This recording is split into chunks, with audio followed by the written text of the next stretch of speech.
Na kwaje nife wakati natembea? Maana yake kimvuli chako kimechukuliwa. Yaani wewe unatembea tu ni kimvuli kiko hivi, lakini nafsi imeshachukuliwa. Hebu njoo. Unaona hii kimvuli ya nabii? Unaiona? Hebu kanyaga hapo. Kuna nafsi zitakurudia sasa. Kanyaga kwa nguvu. Kanyaga kwa nguvu. Kanyaga, vumilia, kanyaga. Kuna nafsi na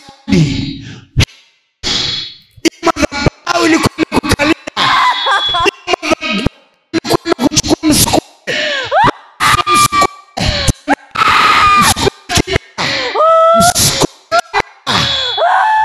Kana wafutana.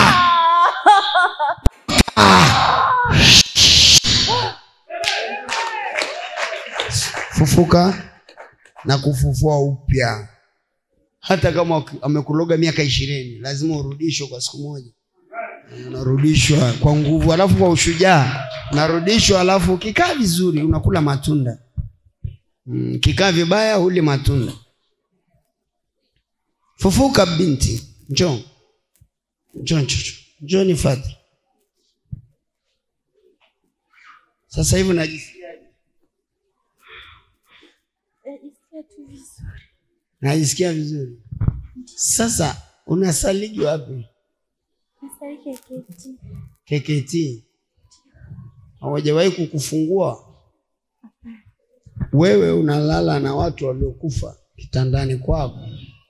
Na ndio maana unaamka umechoka, unaamka ni mvivu, ukipata kazi huwezi, hujisikii kufanya chochote.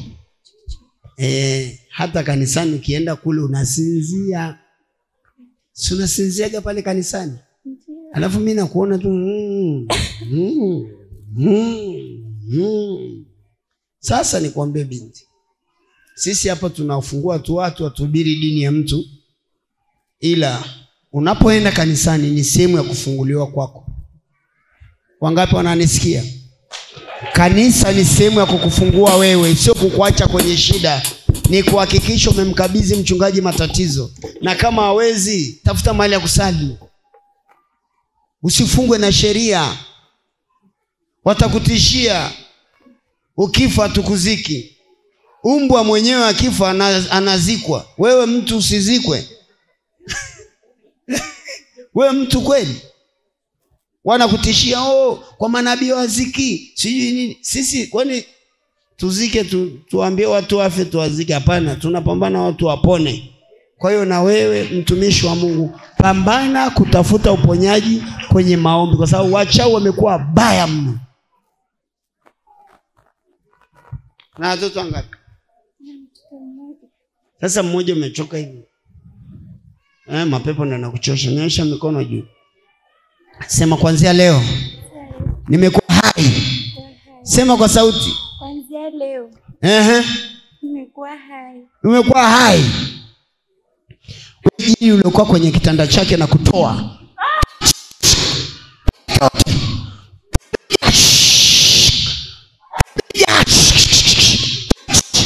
Tapisha, kuna chakula amekula kuzimu. Haya, mtapisha huyo, mtapisha. Peleka kule, tapisha. Sogeza kule pembeni, mtapisheni. Pigie Yesu makofi. Makofi haitoshi. Makofi ya kina.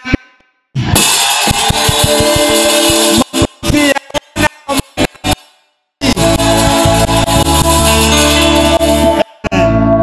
Nashukuru sana. Mungu abariki.